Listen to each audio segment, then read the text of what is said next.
ইয়াসমিন, তুমি এত দেরি করলে কেন? আমি কতক্ষণ ধরে দাঁড়িয়ে রইছি, আর ভিতরে প্রিমিস একা একা বসে আছে। চলো।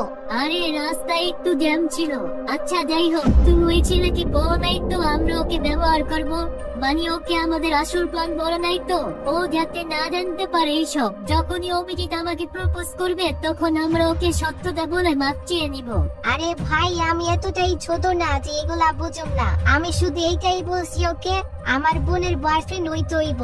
বেচারা এতটাই সহজ সরল, আমাকে না করতে পারি নাই। যখন আমাদের কাজ শেষ হয়ে যাবে আমরা সব সত্য কথা বলে দিব। আচ্ছা, ও দেখতে কেমন? ঠিক আছে তো? মানে যতদিন অভিজিতের সাথে সব ঠিকঠাক না হচ্ছে ওই ছেলেকে তো আমাকে দেখতে হবে, তাই না? হ্যাঁ, দেখতে তো ঠিক আছে, কিন্তু একটু গরিব, এর জন্য ভালো লাগে না। তবে কাজ হয়ে যাবে, টেনশনের কোনো কারণ নাই।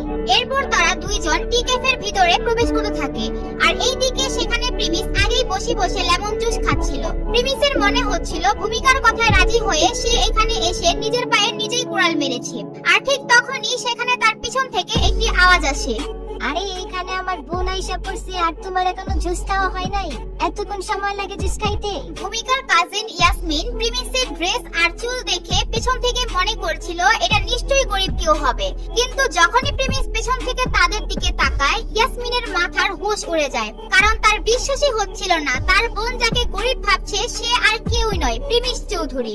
এইদিকে ভূমিকা যাকে তার কাজিন বলছিল সে আর কেউ না, ঢাকা সিটি ব্যাংকের ম্যানেজার ইয়াসমিন। তারা দুজনকে দেখে একদম অবাক হয়ে যায়। ইয়াসমিন প্রিমিসকে দেখেই চিনে ফেলছিল আসলে কে এই ছেলে। ও সব জানে। এই ছেলে কিছুদিন আগে তাদের ব্যাংক থেকে টাকা তুলতে গিয়ে বিশাল ঝামেলায় পড়েছিল। তার অ্যাকাউন্টে 500 কোটি টাকা সহ যত সম্পত্তি ছিল সে এগুলো প্রিমিস যাওয়ার পর চেক করেছিল। ইয়াসমিনের সামনে এখন এত বড়লোক একজন মানুষ বসে আছে, সে ভাবছে তার সাথে সে কেমন আচরণ করবে। এই, তুমি কি দেখতেছো না আমার বোন এইখানে দাঁড়ায় রইছে? তুমি এখনো কি বসতে দিচ্ছ না? এটা শোনার পর ইয়াসমিন ভূমিকার দিকে তাকায়, আর এরপর প্রিমিসের দিকে তাকিয়ে বলে, হ্যালো, কেমন আছেন আপনি? ভূমিকার মনে হচ্ছিল তার বোন প্রিমিসের সাথে ফ্রেন্ডলি হওয়ার চেষ্টা করছে, তাই এত সুন্দর ব্যবহার করছে। এরপর ভূমিকার এই বিষয়টি সহ্য হচ্ছিল না, তাই সে আবার বলে, এই, তুমি এখনো তাকায় রইছো? আমার বোন আসছে, তুমি ওকে চেয়ারে বসার জন্য বলবা না? চারটা মুছে ওরে বসতে বলবা না? আরে না না, তার কোনো দরকার নাই, আমি এখনই বসতাছি, আপনি বসেন, কোনো সমস্যা নাই। প্রিমিসের মনে মনে অনেক হাসি পাচ্ছিল ইয়াসমিনের এই অবস্থা দেখে। এইদিকে তারা দুইজন দুই চেয়ারের মধ্যে বসে আছে, আর ভূমিকা মনে মনে ভাবছে ইয়াসমিন প্রিমিসের সামনে একটু বেশি বেশি করছে। ও বুঝতেছিল না প্রিমিসকে এত সম্মান দিচ্ছে কেন। ইয়াসমিন, এই হচ্ছে প্রিমিস, আমাদের কলেজের সেকেন্ড ইয়ারের স্টুডেন্ট। ও আমাদের কলেজের অনেক ইমানদার একটা ছেলে। আমার মনে হয় না তুমি ওর মতো ছেলে আমাদের কলেজ আরেকটা পাইবা। এরপর যখন ভূমিকা কিছু খাওয়ার জন্য অর্ডার করবে, কিন্তু সে আশেপাশে কোনো ওয়েটার দেখছিল না, তাই সে প্রিমিসকে বলে, আরে প্রিমিস, তুমি এই দিক ওই দিক কি দেখতেছো? যাও ওদেরকে দেখানি আসো। দেখতেছো না আমরা দুজন কতক্ষণ ধরে বসে আছি? এটা শুনে প্রিমিস যখনই উঠতে যাবে ঠিক তখনই ইয়াসমিন তাকে বলে, আরে আরে আপনি থামেন, আপনার যাওয়া লাগবে না, আমি যাচ্ছি, আপনি বসেন। ইয়াসমিন ভূমিকার কাহিনী কিছুই বুঝতেছিল না। ভূমিকা প্রিমিসের সাথে এমন ভাবে কথা বলছে কেন? ভূমিকা কি প্রিমিসের আসল পরিচয় জানে না, নাকি ও এমনই সাহসী তাই প্রিমিসের সাথে এমন আচরণ করছে? ইয়াসমিন যখনই চেয়ার থেকে উঠে যাবে তখনই ভূমিকা প্রিমিসকে বলে, আরে ইয়াসমিন কেন যাবে? দেখতেছো না আমরা দুজন মেয়ে মানুষ? যাও এখনই যাও, ওইদেরকে দেখানি আসো। প্রিমিসের মন চাচ্ছিল এখান থেকে বের হয়ে একেবারে চলে যেতে, কিন্তু ইয়াসমিনের এই অবস্থা দেখে সে অনেক মজা পাচ্ছিল। এরপর ভূমিকা আবার বলে, ভাই, তুই এখনো যাইতেছত না? তোর কি তোর সম্মান নাই রে? যা, তাড়াতাড়ি যা। প্রিমিস ভূমিকার সম্বন্ধে সব জানে। ও জানে ভূমিকার কথার স্টাইল আর ব্যবহার ভালো না, এর জন্য সে আর কিছু না বলে ওখান থেকে উঠে ওয়েটারকে ডাক দিতে চলে যায়, আর ওয়েটারকে তাদের টেবিল দেখিয়ে সে ওয়াশরুমে চলে যায়। এরপর যখন সে ওয়াশরুম থেকে বের হয় তখন সে দেখে বাইরে ইয়াসমিন দাঁড়িয়ে আছে। প্রিমিস ইয়াসমিনের চোখ দেখেই বুঝতে পারছিল ইয়াসমিন আসলে সরি ফিল করছে।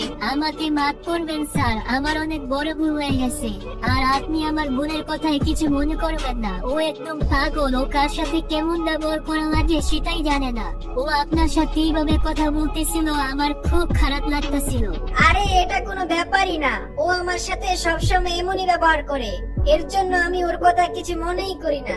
আচ্ছা যাই হোক, তুমি কি আমাকে জানো আমি কে?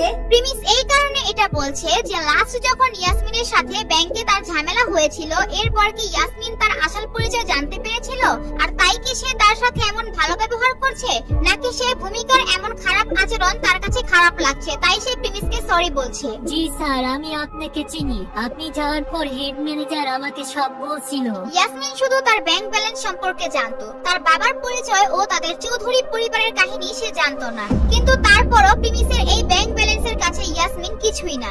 আচ্ছা তুমি আমাকে একটা কথার উত্তর দাও, তুমি তো নিজেই বড়লোক একটা ব্যাংকে জব করতেছো, তাহলে তুমি কেন একটা গরিব ছেলেকে তোমার বয়ফ্রেন্ড বানাতে চাইতেছো? প্রিমিস যখনই ইয়াসমিনকে দেখছিল তখন থেকে তার মধ্যে একটা প্রশ্ন ঘুরছিল। ইয়াসমিন আসলে বুঝছিল না প্রিমিসের এই কথার জবাব কি দিবে।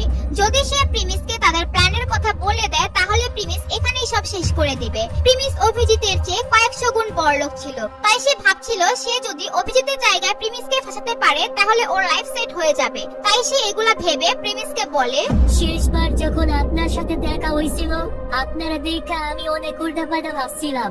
এরপর আমার অনেক জিদ হয়েছিল, আমি নিজেকে অনেক বড়লোক ভাবতাম।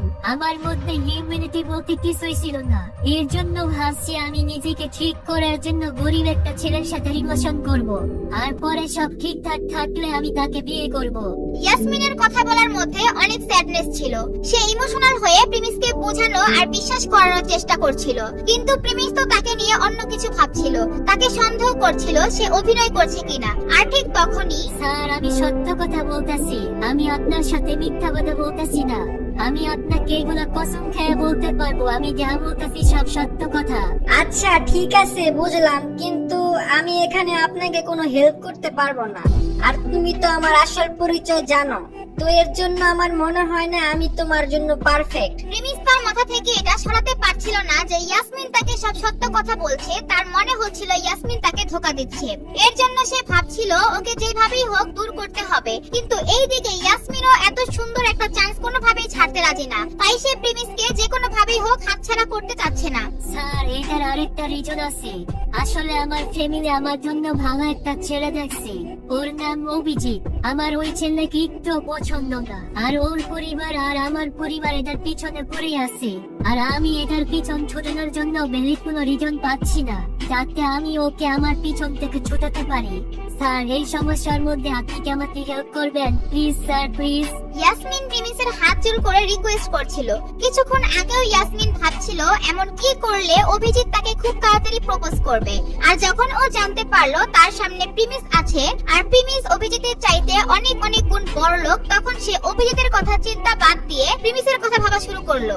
স্যার, আমার কথা বোঝার চেষ্টা করেন, আমার কাছে অন্য কোনো রাস্তা নাই।